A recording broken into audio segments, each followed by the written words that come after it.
for stopping by if you are. I honestly think doing a YouTube video can be somewhat uncomfortable, but I'm learning how to be comfortable on the videos because it's like I'm talking to myself, and on top of that, I'm explaining a lot of things. I would like to share a lot of stories that I went through when it comes to traveling. When I was 7 years old, I traveled to Japan by myself. People are like, what, 7 years old? But yes, my parents put me in a situation where they wanted me to learn how to be more independent as a person.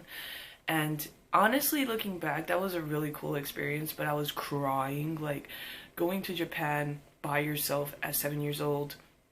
Obviously, I had some assistance from the flight attendants, but it was honestly, I felt like I was navigating by myself. So many incidents has happened within this trip. I was locked inside of a bathroom for like literally 2 minutes and I was bugging out. I was kicking the bathroom door, like crying. I was like, I want my mom! I want my mom! Like, I was like going off, right? And when I get out the door, I'm crying. I'm like thinking I'm gonna be stuck here for like 14 hours. Oh my god, oh my god, oh my god. Oh no, I want my mom. I'm above air. I don't know where my family is. Like, I was bugging out. And then what I realized was this old guy was leaning on the door, which caused it to close the door, or kept it locked, right? And what's crazy is that when I got out, I was like really pissed. At 7 years old, I was just like, why did you like lean on the door? And I ran to my seat. And then funny, because there was another girl who's like about 15 years old that was traveling by herself too. She was sitting next to me, and I go back and I'm like crying, and then she's like, oh my god, what happened? Did you like jam your finger? And I didn't know what to say because I was just so in shock and crying and so traumatized. I was just like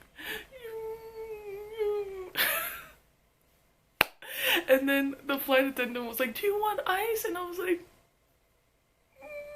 and yeah, she brought ice. I technically sort of lied because I was just so in shock that I kept nodding my head. And they brought ice. They were like, bugging out too. And every time I was playing my little like video game that my mom bought, like my mom got me this like portable Pac-Man like video game, and I'll play it in the plane. And around that time in the plane, there was no like TV, or like there was only a radio, but there was no like TV screens. Nowadays every flight has that now.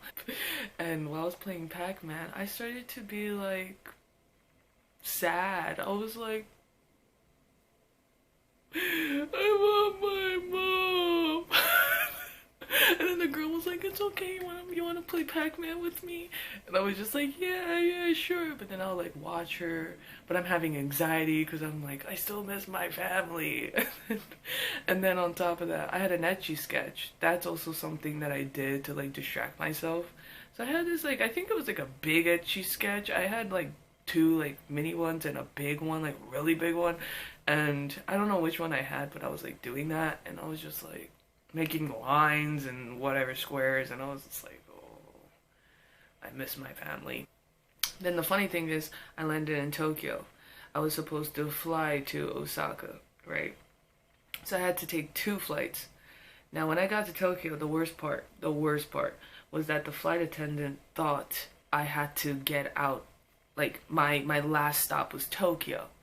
Literally, she kept tugging my arm, but prior to that, I was standing by myself in the Narita airport. By myself, 7 years old, with a backpack, super lost. I'm like freaking out. There's so many people, and I'm just like, I don't even know where to go. I don't even know where my grandparents are. This area looks unfamiliar. Oh my god, what am I gonna do? Like, I really thought I was gonna get kidnapped. I thought I was going to like be homeless. Like, I had so much like anxiety during that trip. And what's funny was that the flight attendant hold my hand. She's like, oh, okay, I need to look at your information. And I was just like, oh, alright. And then she just like goes to the exit, and she's like, I wonder where your family is to pick you up. Are you supposed to get out of Tokyo? And she's talking to a 7-year-old thinking that I know where to go. This is my first time traveling to Japan by myself and actually like remembering things. Like my brain has developed finally, and I'm just like, all right, no, I don't know where to go. So I'm crying all of a sudden because she doesn't know where to go. So I'm freaking out thinking, oh, I don't know where to go. So I started running to this lady, and I was just like, oh my god, this is my grandma. And I started running, and the grandma person had like overalls on, because I remember my grandma had overalls on and her hair looked similar. And I go to her, I'm like tapping her saying grandma in Japanese, and she turns around, she's just like started bawling because I was like, oh, my life is done here. Okay, I am like, I really thought that. So what's funny is that like the flight attendant took me to this break room, and in this break room she wanted me to calm down because I was literally like choking in my cry. Like, you know when you cry and you're choking, you're like like like you just can't breathe anymore. So she takes me to the crew room, the break room, which was a really nice room, and she was like, okay, let's draw together. Like it was like I had PTSD or something. And she's like, oh, what are you drawing? And I didn't realize what I was drawing because I just wanted to draw and get my mind off of like what's going on, that I was just like, mom. Drawing my mom and like myself, and then like my dad, I think, and then my brother too. And I'm just like crying. I'm like dead. And then they realized that, oh, she has to take another flight. Okay. The worst part is they didn't have my passport, and this is why this whole thing got kind of messed up. And when I went to my second flight, I finally saw my family, and I was just like so happy. I was like so nervous, so happy though. And then when I saw my family, I think it was like my grandpa or my uncle, what's funny was that they were like, oh, you're going to school in Japan. And I'm just like, wait, what? I had to go through another hurdle of anxiety, trauma. Well, not really bad, but like I was just like, what am I getting myself into? I thought this was vacation. Now I'm going to school, what? Like, but it was a great experience going to school. I just had to go on the podium and introduce myself in front of like over 500 people. I don't remember how many people, 1,000. I don't remember. But other than that, that was like one of my like experience in Japan. Also there was another time when my grandma like messed up the gate. It was really funny. Like me and her had to go back to America, or like her and I had to go back to America. Remember like she took me to the gate that we thought we were supposed to be in, and they were like, oh, it's at gate like 64, and we were like at like a lower number. And I remember she like dragged me, like we were like close to being late, and she dragged me, and I will never forget how the luggage was just going like do, and it was just flying everywhere. It was like she was like rolling it, but it was just like flying all of a sudden, and I'm just like it was the funniest situation ever.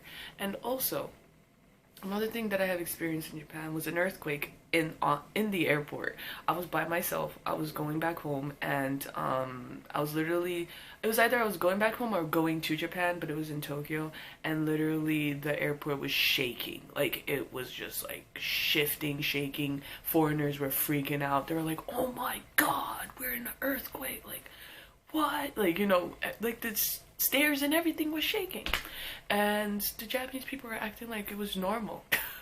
So that was interesting too, to observe that, you know, earthquakes are normal, and especially like if it's like magnitude 3 or 4, they're just like, oh, this is new, this is nothing new. Like if it's like anything above that, they're like, all right, like we need to like evacuate. But it was really interesting to observe. I traveled to Colorado with an RV because that was something I wanted to do for my birthday for the longest time, and that's not the only state I would like to travel to. But yeah, that's pretty much what I wanted to explain.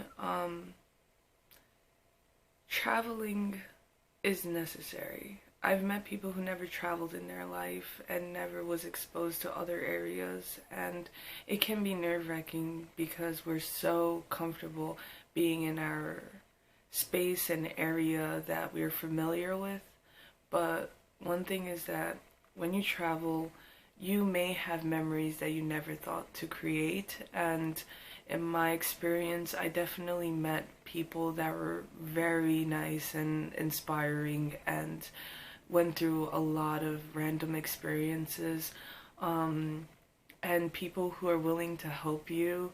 That's another thing. Like when I traveled to Tokyo with my friends, something that was really nice was a stranger helped us to direct where to go. I've met strangers that let in their bar to have like unlimited drinks. I've met people on the street that just wants to join in and like hang out.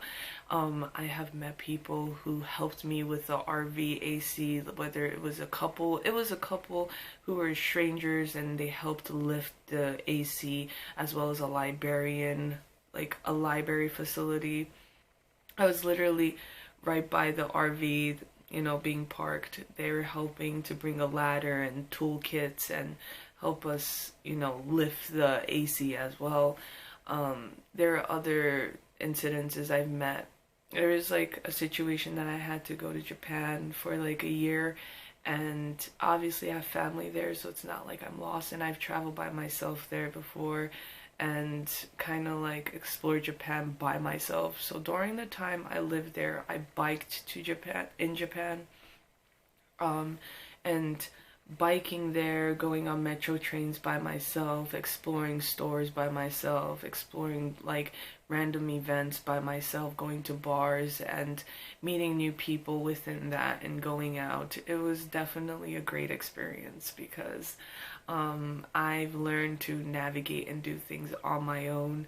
And obviously it is nerve-wracking because it's just more comfortable sometimes having someone with you when you travel, but having that sense of I can handle this on my own and I can survive is a very rewarding thing to feel, and I would totally recommend anyone to kind of go through that experience if you're able to or wanting to, because it definitely gives you a different perspective and mindset and make you feel like you're stronger and you can handle a lot of things, and you realize, wow, you can actually handle more things than you thought.